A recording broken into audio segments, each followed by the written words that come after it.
Are we starting yet? Yay, nay?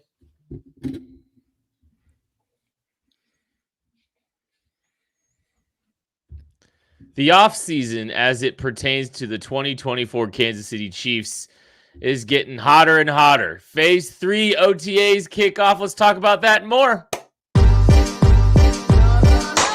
This is KC Sports Network, proudly presented by Emprise Bank. Welcome into a live edition of the KC Laboratory presented by Emprise Bank, member FDIC. Thank you all for joining us today on this fine May evening. We appreciate you. I appreciate my two beautiful friends, Craig Stout, Maddie Lane. Matthew, hello. You were given that hotter and hotter intro, and I thought you were talking about Craig or something, so confused me for a second. Anywho, I'm doing great. Thanks for asking. We got an awesome NBA Western Conference Finals. We got no Nuggets in there, so that's a bonus. We got Ant Edwards going up against Luka. It's a battle for my favorite teams. Craig is great. Grayson, I agree. It's like, yeah, I think NBA Finals. NBA Finals are kicking off real fun right now. Yeah, it's a lot of fun right now. Being out here in Denver, there was a whole bunch of very sad individuals at work. I empathize with them a little bit. The Kansas City does not have an NBA team that I can adopt. So since I've been out here, I've been watching a little bit more Nuggets games. But it's really hard to not enjoy, an underdog in what the Mavs are doing, what the Timberwolves are doing. I'm very excited about that. Very excited about the Chiefs getting back together here in OTAs. Very excited for Rashee Rice, Kent, to be returning to OTAs. Got the Schefter tweet and everything today. That was fairly notable. That is right. The phase 3 of the NFL offseason has begun. OTAs have kicked off, and this is an opportunity for these are organized team activities. This is an opportunity for coaches to kind of get their hands on these players a little bit. You're going to see very likely every Chief represented that's not dealing with some kind of medical issue or something like that, some kind of injury that they're kind of handling. So, you're anticipating to see a lot of the team showing up to be part of these optional practices, right? We've seen a Chris Jones hold out of those in the past, but that was during a contractual situation. Chiefs don't appear to have any of those. And Rashee Rice is one of the players that has shown up. Honestly, I was thinking about this today. I think it's a good thing for Rashee Rice to just get here and get back to football-related things, right? Like, this could be a good opportunity for him just to be around this coaching staff, be around the organization, get kind of away from some of the stuff that he's been, having to deal with down in Texas. Like, this might be a good opportunity for him to just kind of hit the reset button too, which that might, if that's the one thing that kind of happens out of all of this OTA period, then it's a huge win. Man, it's May 20th. I was ready to filibuster for a while about the NBA and the conference finals, and we are in here into the most serious conversation we can get. 3 minutes into the show, we are talking about Rashee. Boy, woo! Let's go. No show here. This is straight to the point. Yes, it's great for Rashee Rice to get back away from Texas, at least for a couple days, and then get his way back into the building around other, let's just be frank, adults, get him around other responsible people, because that's clearly not been happening during some of his offseason time here. We're still waiting to see the effects of everything he did, what the final suspension, no suspension, when it's going to be or anything like that is going to come down. But just having him back near these other guys, whether it's the leaders like guys like Kelsey and Mahomes, or even just other young players that are on the team versus his friends from back in Dallas versus guys that he played college ball with at SMU and apparently got in quite a bit of trouble there, maybe or maybe not shooting up a car or something that seemed to get confirmed later this past offseason. So it's good to see him out of that environment, even for short periods of time. It's nice that he'll be at OTAs. I'm glad he's there. I don't know if I was expecting him to be there. Were we not expecting him to be there? No, I was expecting him to be there. Like, I don't know. It was clickbait. It was definitely clickbait. Engagement. It's engagement farming in May is what it was. Yes.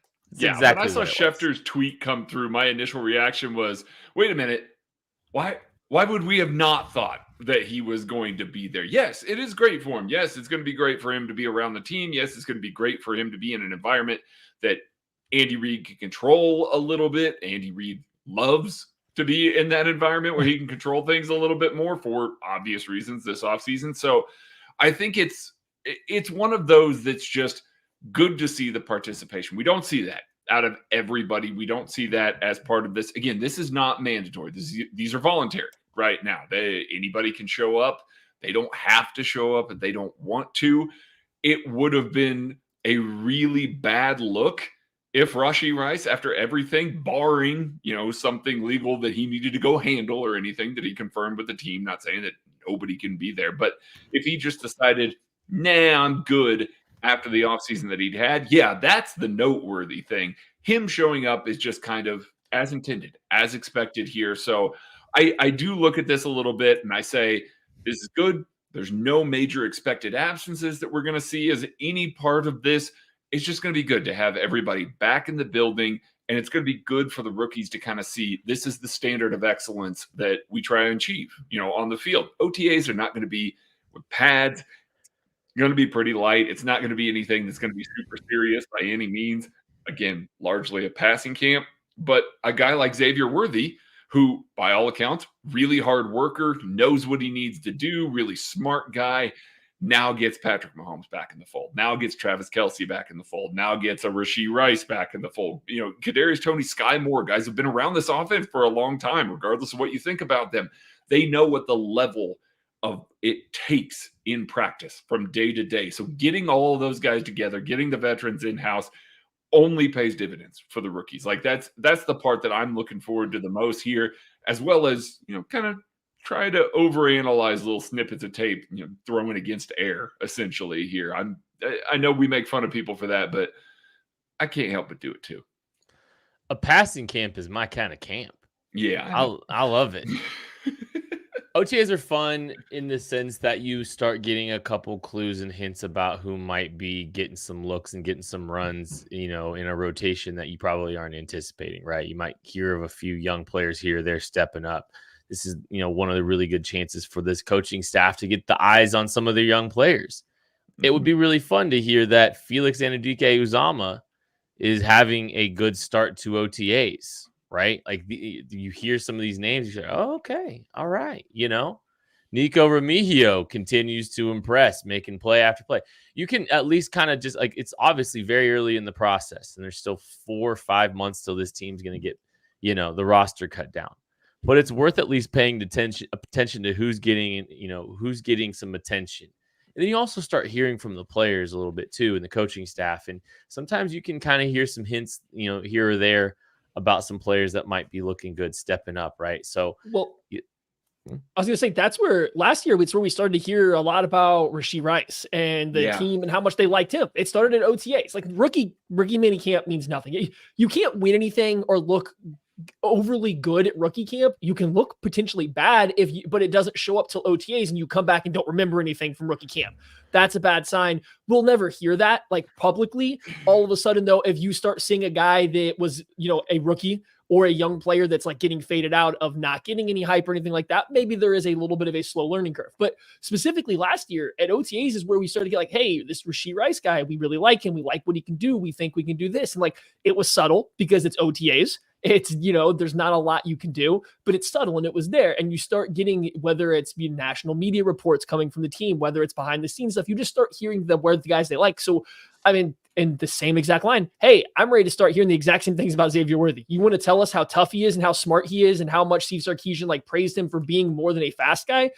I bet we better start hearing some stuff coming out of OTAs. Yeah, he is more than a fast guy. That's the kind of stuff that you want to start hearing. I think a wide receiver is a position, a player that can impress during OTAs. So you start hearing stuff about Worthy early on, especially after it went well with Rice last year. I think that is at least worth, not locking it in, but at least paying attention to as you move forward towards the start of the season. Absolutely. Jared Wiley falls under that same umbrella for all the same reasons. If he's moving well, if he's looking good, if he's on time, if he's hitting the top, when he's supposed to be there, all of that stuff can still happen against air. Yeah, you can get shoved around, running through the defense. That matters. I'm not saying it doesn't matter, but when you're doing some of those on-air drills, you want guys to be on time with Patrick. You want him to be, kind of vibing with those sorts of guys. So if we start hearing about Jared Wiley looking good, we start to get a little excited. If we hear Andy Reid come out and say, oh, yeah, by the way, this is still one of the best offensive line groups that we've had at this point in the season, I think you start to get really hyped about the young guys that they added to the group because he obviously feels good about where they are. Again, it's passing camp, not going to be hidden. You're not going to see anything until the pads come on. But some of those technique things that we talked about, as far as Kingsley coming into the room as a left tackle, some of the technique things, maybe he's progressed a little further. So there are still things that we can pick up from this, but by and large, I'm just looking, get the group together, get an understanding of what it takes, the standard of excellence of what it takes to win a Super Bowl year after year and be in competition year after year, and try and instill that on these young kids. And these OTAs will start helping guide some opinions on players for sure. These young guys, it's not the end all be all, but from a retention standpoint, like you can help and hurt yourself significantly through these OTA processes. It's not like it doesn't matter to these players. This is a very crucial time for them to continue to show retention ability, show that they're picking up the scheme, that they're able to execute it on the field, that, there's some separation that definitely occurs in this time. And that's how you start getting stacked the opportunities in training camp with things like this in the mini camp. I'm going to just beat Schefter to the punch here for this. I'm going to beat Schefter to the punch. Wanye Morris and Chu Godric are expected to be at OTAs. Probably, I would imagine. Both Wanye Morris. Speaking of a passing camp. Yeah, it's a something camp. A pair of Chiefs offensive linemen arrested for marijuana possession. It's a misdemeanor in Kansas and Johnson County, on the wrong side of the county lines for those guys. I believe in Missouri, it's like if they got caught, it's legal, right? On the Missouri side. Is that right, Craig? Yeah. What? Yeah. Okay. So yeah, both those guys are arrested for a misdemeanor. It's it's another issue that the Chiefs are continuing to make storylines for. Probably not a ton of fallout, I don't believe, when it comes to the status of these guys with the Chiefs, right? Like, this isn't like something that's going to change the status of their time in Kansas City. But it's just another storyline of the Chiefs getting in trouble again, Maddie. Yeah, I mean, hey, this is a surprise, right? We're all shocked that this happened. This is kind of just becoming par for the course. I don't want to dwell on the severity of the issue or lack thereof severity or whatever you want to call it, right? I don't care. I really don't. And I don't think anybody in the league cares, except for the fact that you were, not intelligent enough to have this done on the right side of the state line. And that shows, again, a lack of maturity. You want to sit there and have Andy Reid get up and talk about, hey, Wanye Morris, we think he learned how to play this game last year. We think he learned what he needed to learn to become that guy, to be the starting left tackle last year because of his experience. Not saying that this means he can't. Not saying that what happened means it says anything negative about him on the field, but we're talking about building up trust. We're talking about taking accountability, being responsible, doing things the right way. Not a great start for a guy who just had somebody drafted earlier than he was drafted to play the same position that they were trying to make him play. Again, not related. It doesn't mean anything in the grand scheme of things, but we're not that far removed from Andy Reid having to get up and say, yeah, he had some growing up to do. And it wasn't just on the field. He said like how he needs to prepare himself to play the game. I don't know. That's not a good sign to come right afterwards. Again, I don't care about the severity. It could be any legal issue that's going on. It's a stupid mistake. Like, because of like the location and where it was. It's just, I don't know if that was a great look for Wanye Morris, given everything else that has been said and then happened up until that point. Yes, fully agree with everything that Maddie said there. Yeah, don't care that they had weed. Don't care that they were smoking weed. Don't care. The NFL doesn't at this point either. So it does not matter for their availability on the field.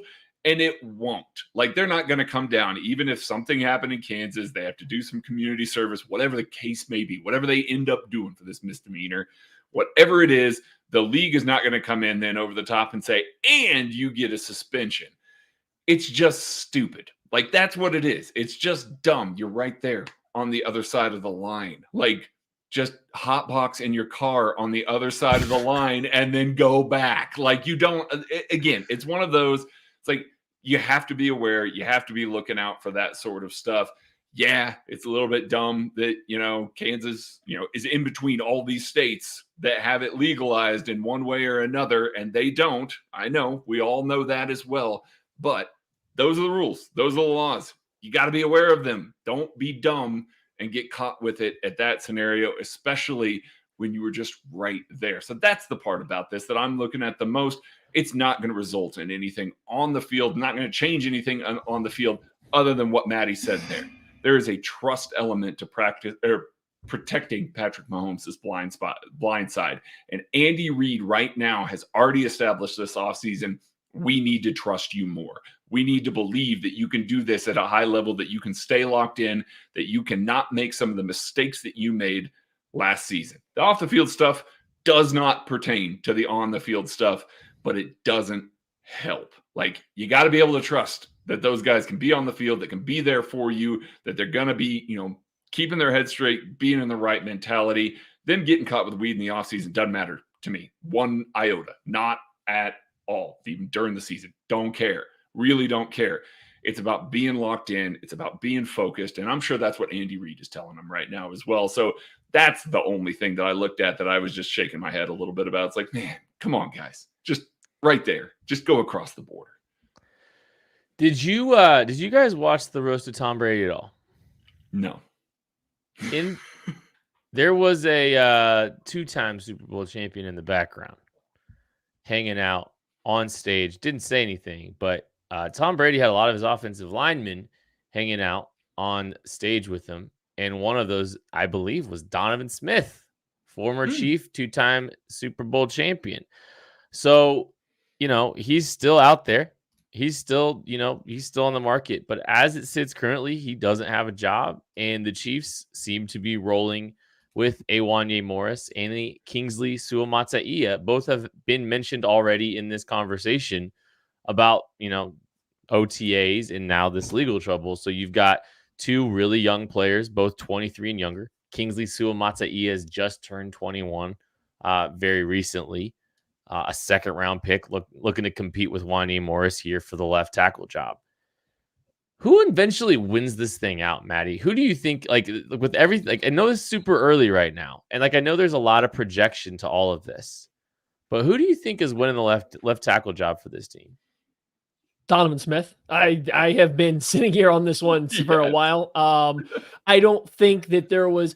I think given where the Chiefs drafted in the NFL draft at the end of the first round, barring a major trade up to get a offensive tackle that was going to go in the top 22-ish picks, there's an unlikely chance that whoever they bring in as a rookie, I think that this coaching staff is going to love and trust as a year one rookie offensive tackle to step in and play at a high enough level that they'd be like, oh, no, Patrick Mahomes is going to be fine, not having to worry about that. Especially because, we came off a year where Jawan Taylor I think there was some highs and lows for him, but it wasn't like he was perfect all year long. It wasn't like he was elite on the right side. So you don't want to have a guy that's still a little bit of an unknown in your system at right tackle, put in a rookie who's a definite unknown on the left side. I don't think anything we saw from Wanya Morris, based on what Andy Reid has been kind of saying too, I don't think that they feel like he's definitely ready to step in and just be given that role either. I think they need to set a safe floor that somebody has to come in and clear. And I think for training camp, that ends up being Donovan Smith. I don't know when the signing happens. It probably happens at the end of OTAs.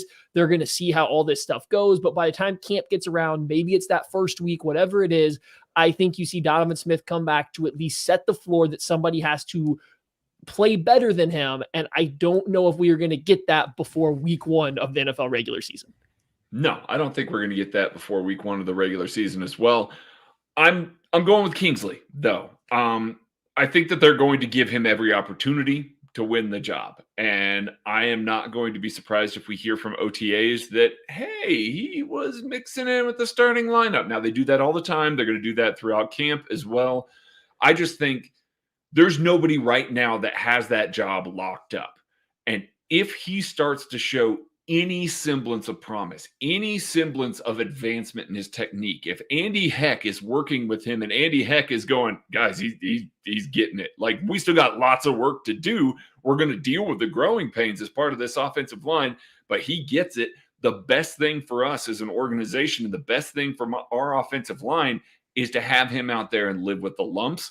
I think it'll be him. Like, and I think we might find that out as soon as this week as a part of OTAs. If he is taking all of the first team snaps, or the vast majority of the first team snaps over a Wanye Morris, I think it's shut down at that point. Then I think, Donovan Smith might be there to replace Kingsley and give him a year, and that would be the scenario.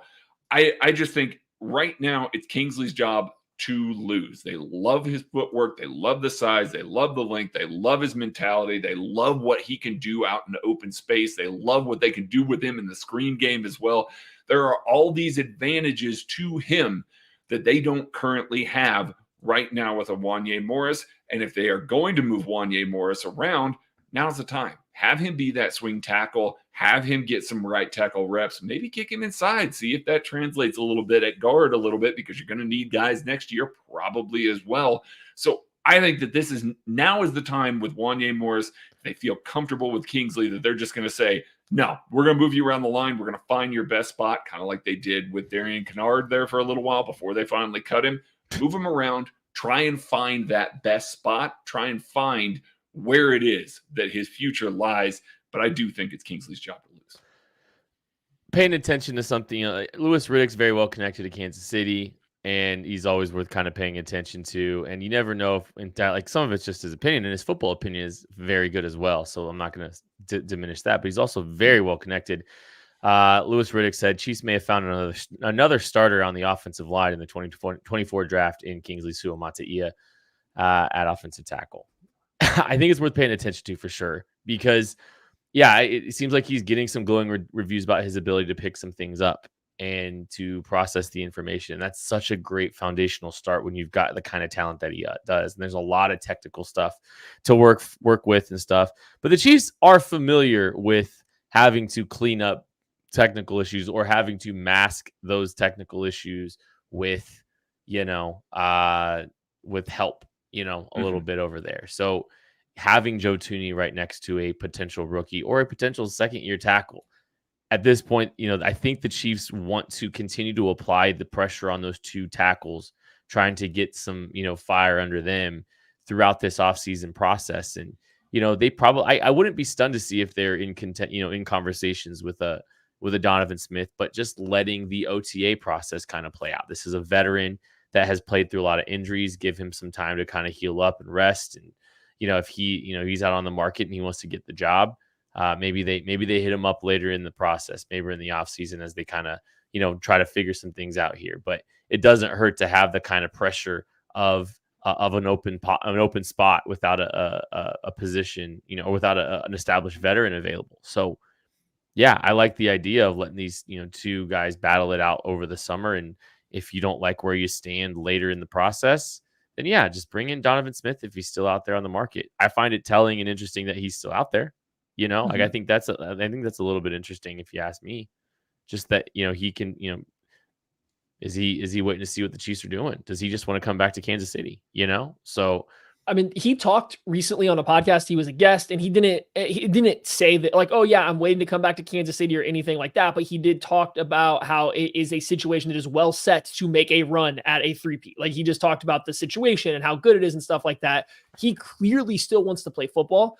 I would say, like, there's no guarantee, but like the longer he is unsigned, which at this point seems like it's going to go into training camp, and he's either going to be an injury replacement or he's going to go to a team that he's already familiar with the playbook. And I mean, you're looking at a very select few teams now that applies to, the Chiefs being one of them. Last year, he was signed post-draft. You needed him in the building, though, for OTAs. You needed him to start getting more familiar with the playbook and stuff like that. Now he's been here for a year. If you want to let two young guys compete and then bring him in later on, he's going to be a lot more familiar with stuff. So like, he is a safe late add. I'm not saying it's guaranteed that they will. It's just he's a safe guy to add late because of his experience. I don't think you're going to see a team sign him between now and the start of training camp just because like that just would make no sense for the time frame for that. No, and he doesn't want to show up at the beginning of training camp anyway. Like nobody does. Like, again, we saw this. Like we've talked about this in years past. Yeah, I know. A couple of off seasons ago, it was Melvin Ingram that we were like, "What's happening here? What are they going to do with this guy?" Carlos Dunlap, Melvin Ingram, guys like that. They don't want to come into camp. They don't want to be a part of the heat. They don't want to be a part of all of that. And they know the playbook well enough. Donovan Smith exemplifies that. He just got done with a season where he came in, knew the playbook immediately. They were not strapped for what they could run based on their offensive line. They were strapped based on other positions that they had on offense, but they were not strapped based on that.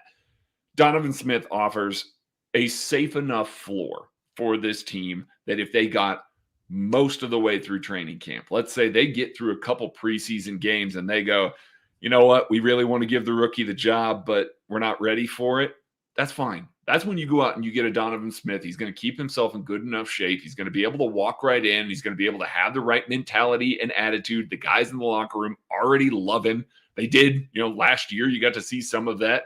They're sad asses. So, he's a guy that is going to endear himself immediately. They don't need him there. It's just this option that's out there. And the longer that he's sitting there and he is unsigned, the more likely it is that the Chiefs are just going to give him a call one day and just say, hey, you want to go win another one? And I'm sure he will at that point. So it is one of those things that you don't necessarily need that guy in camp stealing reps from two young guys. Let them have all the reps. Let them figure it out. And then if you need to go to that well, he's still sitting over there.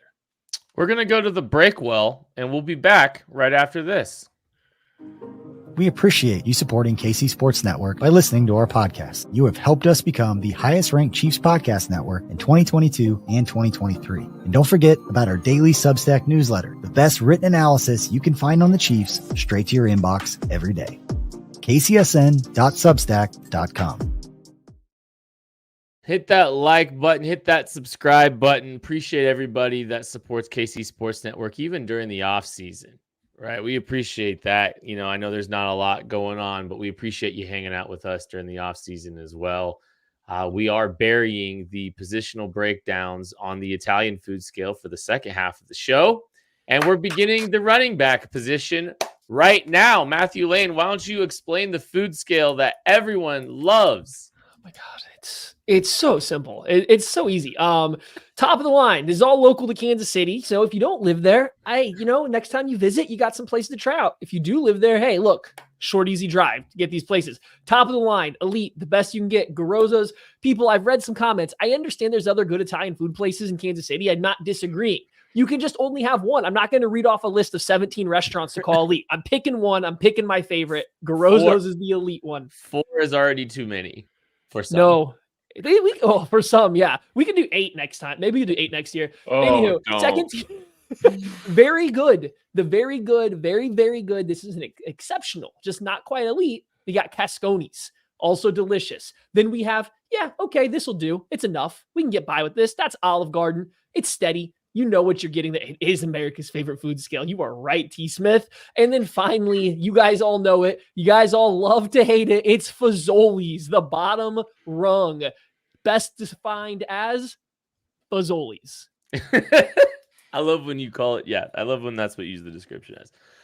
Okay, Matthew. I guess we are ranking the running back room here. I'm going to go ahead and open up this first. The reason we're doing running backs today is because the Chiefs made a move at running back, right? They let LaMichael Pirine, they waived LaMichael Pirine, and it's not like it's a huge signing. I don't know if he was even guaranteed or even most people's projected guy to make the team. However, he is the running back that, did get the called up last year when one of these other guys were here, when Deneric Prince was here, Keontae Ingram was here. LaMichael Pirine was the guy that they trusted.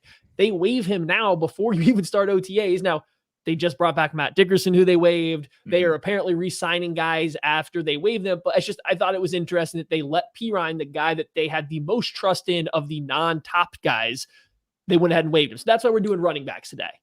After they got to look at a couple of undrafted free agent running backs too. But if we are going to be putting the running back position on the scale of Italian food, I'm going with an Olive Garden. And I'm not going to go with a straight Fazoli's. I think that the Chiefs have a very clear and capable starter who runs extremely hard, gives outstanding effort, is a beloved Chief, and a quality football player. I don't think this is a dynamic group. I don't think this is a game-changing group at all. And I don't think it's particularly deep either. There are some, I'm glad I've said this. I'm glad Clyde Edwards-Helaire is back. I think if there is a position where you can try to get a little bit cute from a roster construction perspective, this is exactly the one that you can do it with.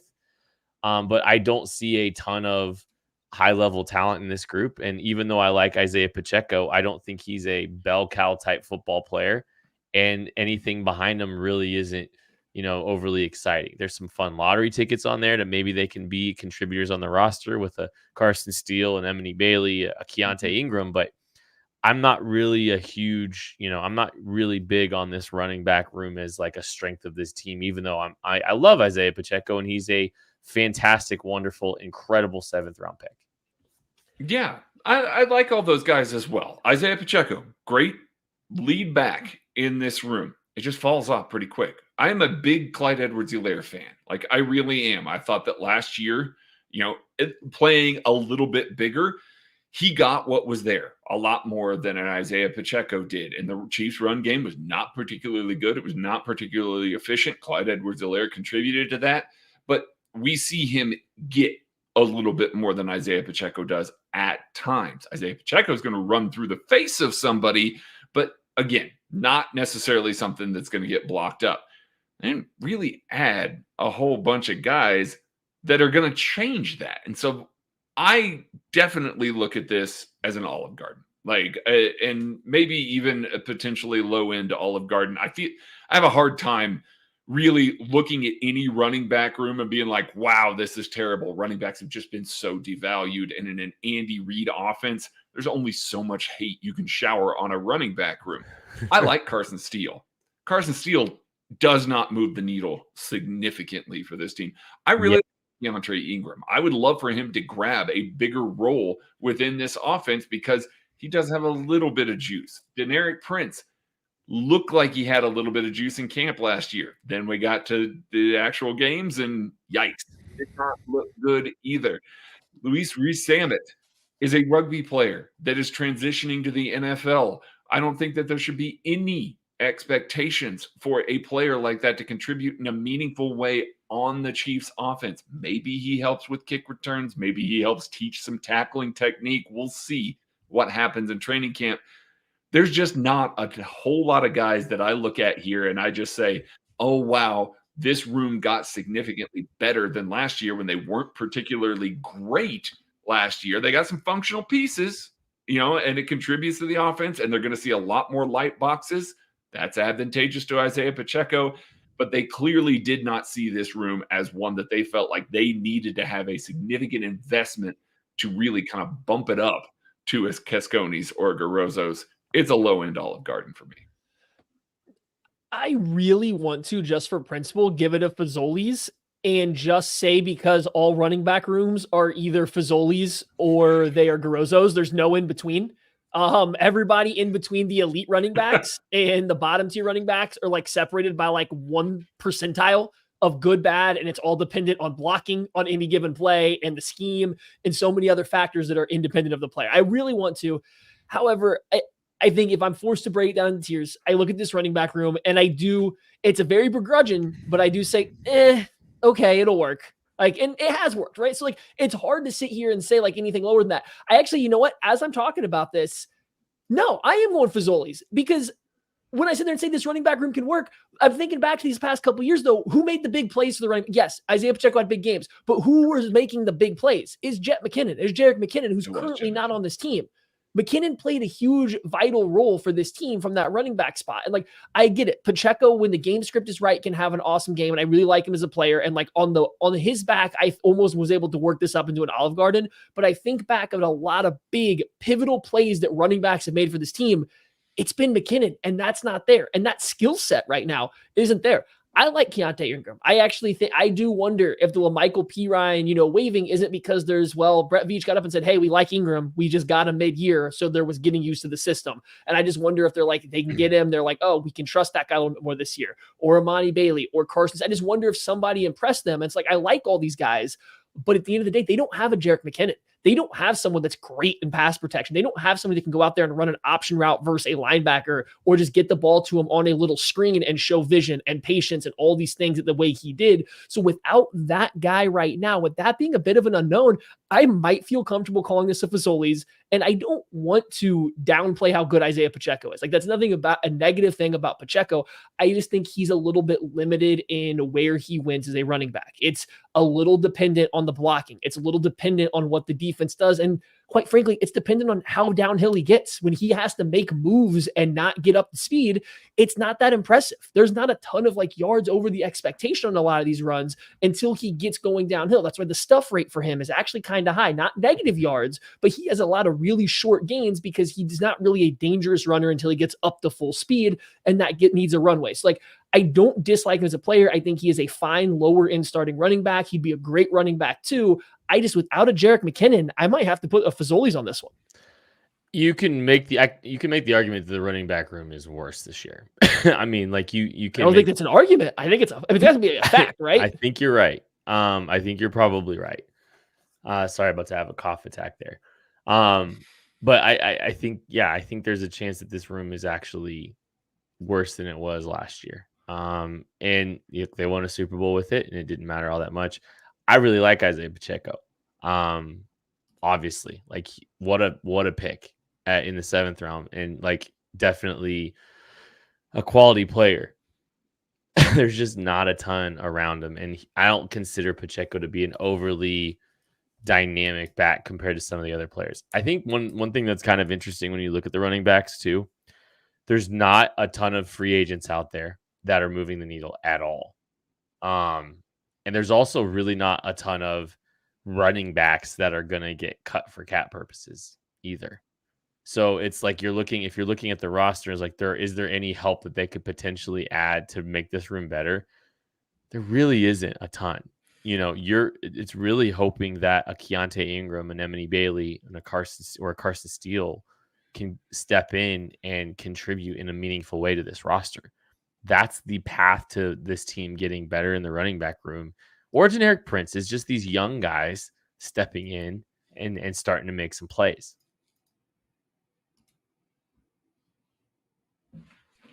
Sorry, I didn't know we were coming back to me now. We're coming back to me. I'm so sorry. I was spacing out there. Yeah, no, I'm with. Oh, yeah. Go ahead, Matt. I'm with Kit. Even if somebody here like hits, if somebody like cashes in on the hype that we all like for them, it's still probably a lower in terms of just like dynamic ability, in terms of upside not receiving, but like running back room, and especially in terms of being a receiver. And I think when we are looking for the next step, when we are looking for where this running back room can go beyond just as runners, it's who's going to provide that receiving threat. Who is going to be the guy that's going to run across on the little that they're going to sneak out of mesh, and that you're going to trust them to make the right read. Who's the guy you're going to try to get out there on a little rail shot and get the ball to immediately on 3rd down? They don't have that kind of. Now they could still bring back Jerick McKinnon, but like, boy, that body looks toast. Practice squad. Put him on practice squad for the entirety of the year. Sense. And you save him till the playoffs, and I get it, but man, that body looks fried. Like when can he no longer outrun a linebacker that he breaks off on a route to the spot? Like, we're getting close. We're getting close to where even when he wins, he don't win anymore because the body's just breaking down. And like, he gave the Chiefs everything he could. It's just, we're on that edge now. So somebody else has got to be that. And Clyde did it in college, and we just haven't seen enough of that at the NFL level to think he's that. I'm with Craig. I like him adding weight, not losing weight, and you don't know how that impacts you as a receiver. We haven't seen generic Prince really, even in college, shine through as a receiver. Keontae Ingram caught checkdowns, showed good hands, but he didn't run routes like that. Like, they just don't have that kind of back available anymore, and I do think that limits the upside of the room as a whole. Yeah, it really does. I don't know who I look at here, and I'm like, oh, I trust that guy in pass protection. I trust that guy as a pass blocking dude. They don't have that right now. Again, we talked about this a little bit when they were talking about bringing Jerick McKinnon back. Isaiah Pacheco, not a particularly good pass blocker. You know, we looked at all the advanced metrics a few podcasts back. Before the draft, you can go listen to that. Clyde Edwards-Helaire is better. It's still not stellar. Jerick McKinnon was the guy. Like, that's who it was. They could certainly bring him back, but you are, again, kind of like a Donovan Smith. You're looking at this room and you're saying, somebody step up. please, somebody step up. We want one of the young kids to step in and have an impact there. Luis Rees-Zammit is not going to show up and be an excellent pass blocker. I'm going to tell you that right now. That's not something he's familiar with. He's not blocking in space like that is not something that he has to do from a stationary standpoint, and it's not in his game right now. So you're hoping to Monty Bailey, you're hoping a Carson Steele, a Keontae Ingram can step into that, but they haven't shown it yet. We haven't seen that yet from these guys. So it is a massive gamble right now going into the season and saying, hey, Patrick Mahomes, we're going to put somebody next to you that we don't really trust to be a good pass blocker and haven't for several years. So good luck. That's just not a situation they want to be in. I am incredibly interested to see what Luis Rees-Zammit looks like in a preseason game. I just do not have much of any optimism for him to make the roster. I think it's got to be as a returner because there's just such a big learning curve. I think this is more of a 2025 thing if it's anything. Okay, we wanted to check in on some of the AFC contenders before we get out of here today. Just kind of look and see what they've done. The draft is settled, free agency is settled. Just kind of look at some of these teams and kind of see, what we think about them as contenders. So, Maddie, I'm gonna let you kick things off. Give me a team. Throw a team out there. I mean, let's start with one of the big ones, the Buffalo Bills, right? The Buffalo Bills. No, he said contender. Dang. They've been a contender in the past. We're getting them out of the way here. Okay.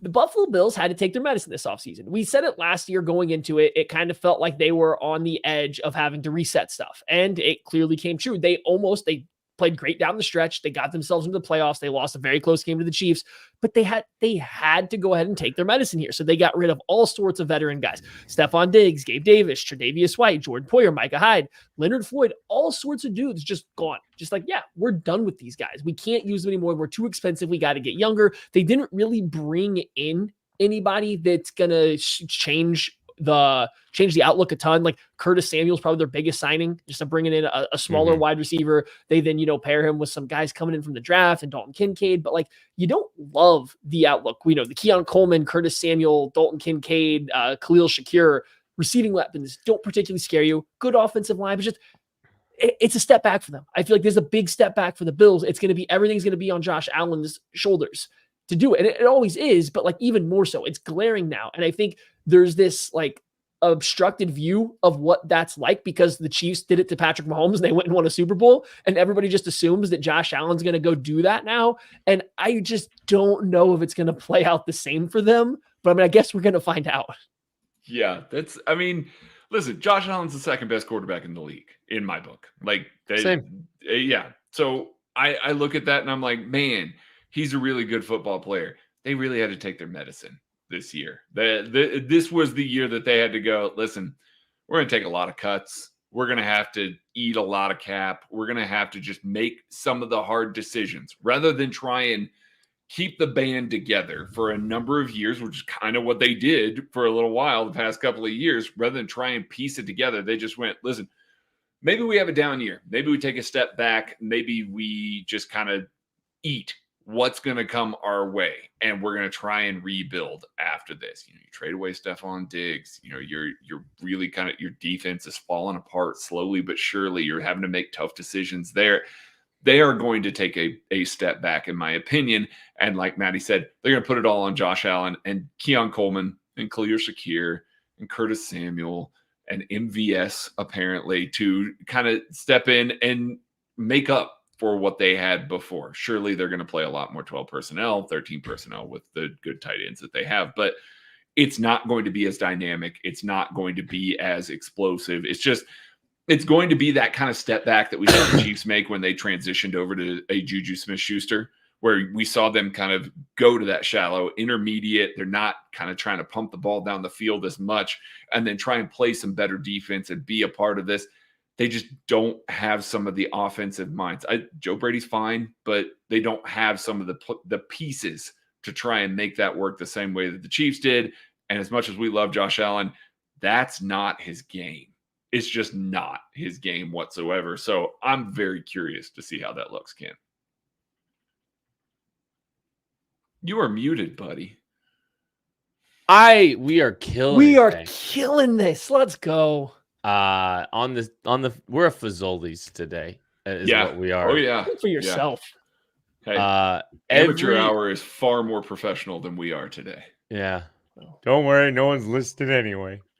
Anyways, I think every team with one of these big quarterback contracts has to go through what the Chiefs have gone through, now what the Josh Allen Bills have gone through.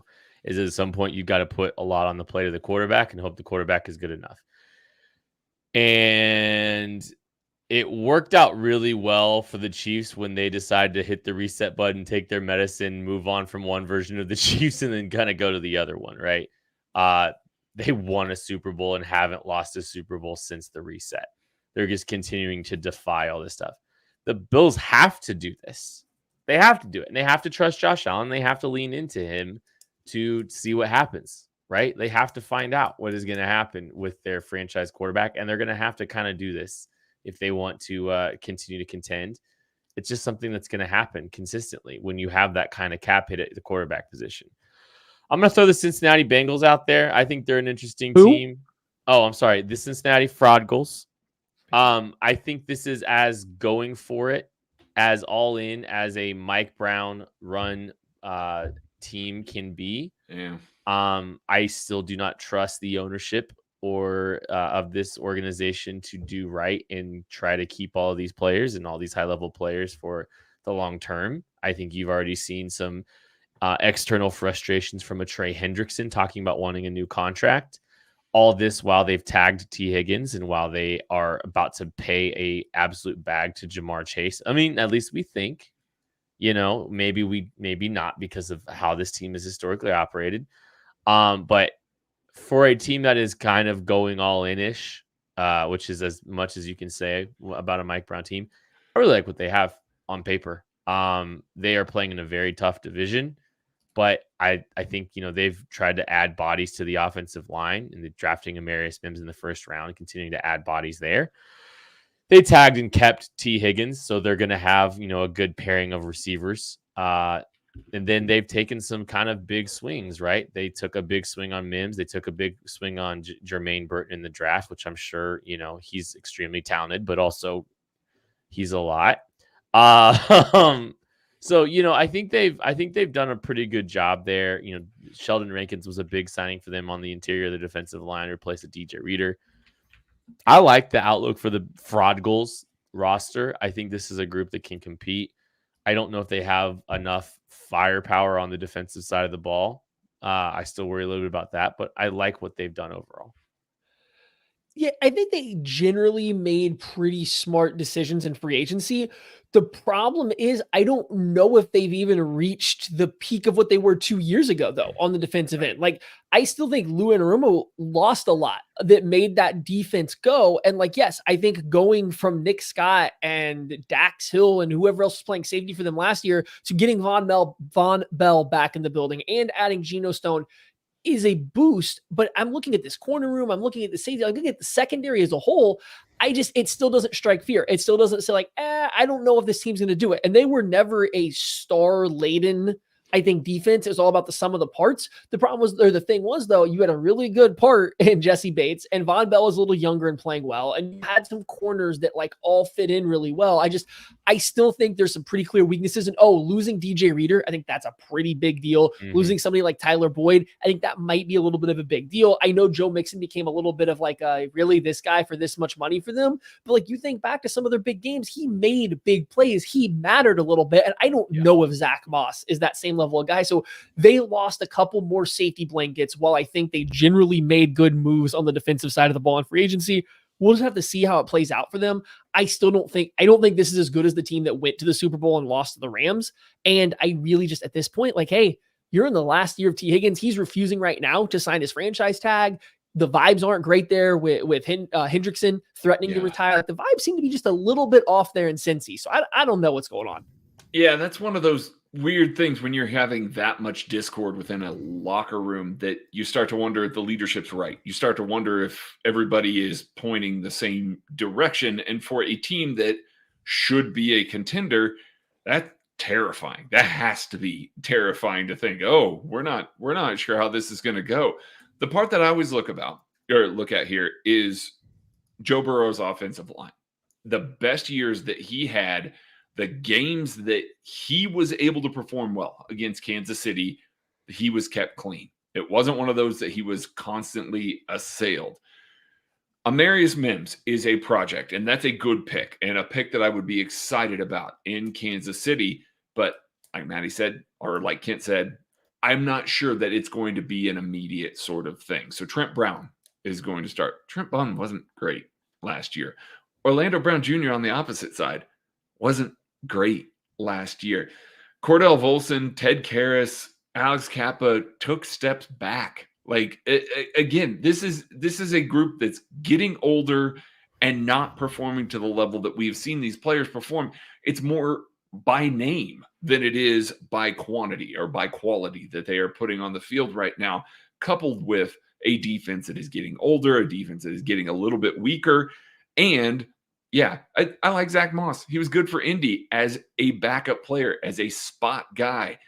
They have been their best when they can rely on the run game, where they can lean on teams a little bit more, and then they can take those play action shots down the field to T. Higgins, to Jamar Chase. That's where they've thrived in the past. If they don't have a run game that they can rely on anymore, that's terrifying. You're just going to have teams that are going to play too high shells. They're not going to care about what's happening elsewhere. It just kind of falls apart a little bit more here. So I am questioning where they really got better, because the sum of the parts to me does not seem better at this stage of the offseason as the rest of it.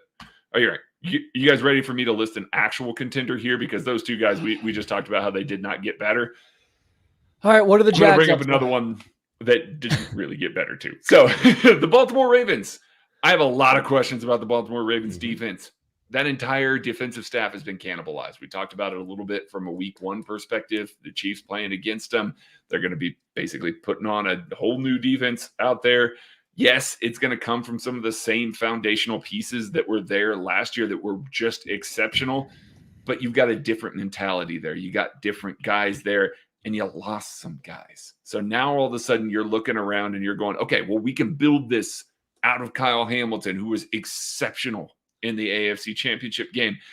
Marlon Humphrey's just getting older. They added Nate Wiggins as a first-round pick. I like Nate Wiggins, but they don't really have guys behind him that I trust in a big way. Brandon Stevens, we'll see. We'll see what he's going to put on tape this year. TJ Tampa in the 4th round is a good pick. That's a Ravens pick for sure, but he can't run going against a team like the Chiefs. That's going to be a problem. Like, you're not going to trust that sort of guy on the outside. And so, yeah, Kyle Hamilton can't just trigger downhill all the time because he's having to cover Xavier Worthy or Hollywood Brown downfield. Guess what? Some of the plays that we saw him make in the AFC Championship game where he's all over everything, he didn't get to do that anymore. So it just presents more questions about how they're going to handle some of these guys, how they're going to line up and be able to cover some of these guys. They don't have some of the speed on the defense that they had before. Yeah, the sum of the parts was better than the individual pieces last year, but that was with the defensive coordinator that they were able to lean on. He's gone. Most of that staff is gone. Yeah, there's some smart moves on offense. They were a fairly young offense anyway, so it's not like they lost a ton there either, but it just, the defense was the thing that they had to lean on so much last year, and I have so many more questions about the defense heading into this year for a team that should be in the AFC Championship game and should be contending with the Chiefs. The NFL caps the amount of compensatory picks you're allowed to have it for. Yeah. Per over the cap currently, the Ravens have 7 players eligible for the compensatory formula. They can only get 4, though. But that number is the same as the NFC West, NFC North, and NFC South combined. They have lost a lot of players that other teams want. Patrick Queen, Jadeveon Clowney, Kevin Zeitler, Geno Stone, John Simpson, Ronald Darby, Devin Duvernay, Gus Edwards. Those are a lot of players that Odell fit Beckham very Jr. Yeah, he's still out in the market too. I mean, there's such a hot market. No, he signed with Miami. He signed with Miami. True. Yeah. He just signed after the compensatory form. Correct. Sorry. Yes. So you have that too, right? So you've got 9 really capable players. That's 20% of your, contributing game day roster.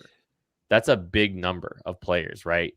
On top of losing a coaching staff. Now, to be fair, I think John Harbaugh is going to do a fantastic job of building that staff because he always does. That's a hallmark of what has made him so successful over the course of his time is he's continually had, high quality staffs. He's built it with good people and good coaches. Now, Greg Roman's kind of run his course at times, but yeah, there's just a lot of turnover on this roster. I don't think that they are to the level that they were last year, but they're going to continue to be a contender in a very difficult AFC North. Anything on the Ravens before we move on, Maddie? Yeah, just real quick. That offensive line is where I got my own. They lose 3 guys that started for them. They lose both guards. They lose their right tackle with Morgan Moses and John Simpson and Kevin Zeitler, all gone. It was a pretty good offensive line last year. Like, yeah, you can bring in Derrick Henry, but when you're having to replace him with 3 new guys and Ronnie Stanley, who played well in spurts when healthy and is really good when healthy, but like can't stay healthy. I don't know. That's a question. We're talking about the Chiefs and what they're going to do at left tackle. The Ravens are going to kind of have to start Roger Rosengarten, a rookie, at right tackle. I mean, maybe Daniel Falele can take that job, but he's done nothing for them that makes him seem like he hasn't even gotten a chance. Patrick McCarry split time at left tackle with Ronnie Stanley last year. So maybe there is some guys that could take that spot, but that's not a good looking offensive line for a quarterback who doesn't need great protection, but also can't be pressured consistently and still play great. Like if he gets pressured consistently, Lamar kind of turtles up a little bit. That run game needs good blocking for Derrick Henry to get going. So I got my eyes there. We want to talk real quick about one more team, Kent. Do you have another one, or are you trying to? No, we can talk about the Houston Texans because I know that's where you want to go. Yeah. I don't really care who they've added or who they've lost. I don't care who they've added or who they lost. They're just young. Let's see. This is the team that's on the rise. I don't think we know enough about them right now, good or bad. I think they're going to have some hard learning curves this year that people don't foresee coming as NFL coaches spent the offseason trying to figure out how to slow them down, how to solve their defense a little bit, how to slow down CJ Stroud and that deep passing attack that they really tried to get into. I'm not saying it's all going to work. I just think there will be more speed bumps this year. I don't know if we can dive into too much of their changes on their roster right now, just because they were so young and so kind of out of the blue that I think we're going to know a lot more about them come November, December than we know right now. I'd agree with that. I mean, I really like the Blake Fisher addition to come in and play right tackle. I think he's going to come in and play right away there. Obviously, the Stephon Diggs trade, even if they just get a year or 2 out of him, the Ben Skowronek addition was one that I'm curious to see how he's going to be used. Bobby Slowick has taken a lot of things from a lot of different places, and the ways that Sean McVay used them were very interesting. Kind of lining him up as a fullback, playing him as a tight end, putting him on the move a little bit, but he's a big kind of power slot receiver. Very curious to see how he's going to be used as well. That room is stacked with talent. That wide receiver room is. It really, truly is. And they've got Joe Mixon back there. So let's say the vertical passing game isn't working. Let's say some of that's not working the same way that you were hoping that it was going to. You can lean on a good offensive line to line up and run the ball with Joe Mixon as well. The defense is the one that I got my eye on. They played better than a lot of people wanted to admit that they played last year, and they've got some pieces on that could be really fun. But at this point, you're really hoping that you get something out of some combination of Jeff Okudah, CJ Henderson, or Lonnie Johnson to kind of play at, another cornerback position on the other side of Derek Stingley. And that is a scary position to be in at this point. So I think that they've got a couple of holes that they still got to figure out, that they still got to sort out here. And that defense may take a step back, but I think they've made a lot of really smart moves on offense. Yeah, I think they've responsibly built, I think they're giving themselves the chance to be real contenders. I think, they've done some big things like trying to get Stephon Diggs and all that stuff. They're using some of that cap space that they have, but I don't think they've gone too crazy with what they've done. They've made some big swings, but it's within the confines within the structure of not really hurting the long-term future of this team. And that's something I really like and appreciate about this group. I think they've got, a really tantalizing pair of pass rushers off both edges with Will Anderson and Daniil Hunter. And Denico Autry is a solid kind of interior player there as well. So I like what they've done there. And yeah, I think they've got a good mix of players on the offensive side of the ball to really continue to put some points up. It's going to just be on them, like Craig said, to kind of just continue to evolve as a team and evolve as an offense so that they can stay ahead of the curve and teams don't get too much into figuring this group of players out. But yeah, that's for the contenders here on the AFC side of it. And we might get into some of these other teams. Maybe we'll do the West or something sometime. 3.5. 3.5. You guys can all figure out You're the going to do the West? Why the would AFC we do West. the West? Why would we do them? It'll be funny. It'll just be comedy. It'll be great. It'll just be us dunking NFC on West. teams. That's a better one. That'd be more interesting. That's going to do it for the KC Laboratory. Thank you all so much. We appreciate you. We love you. We'll catch you later. The Western Conference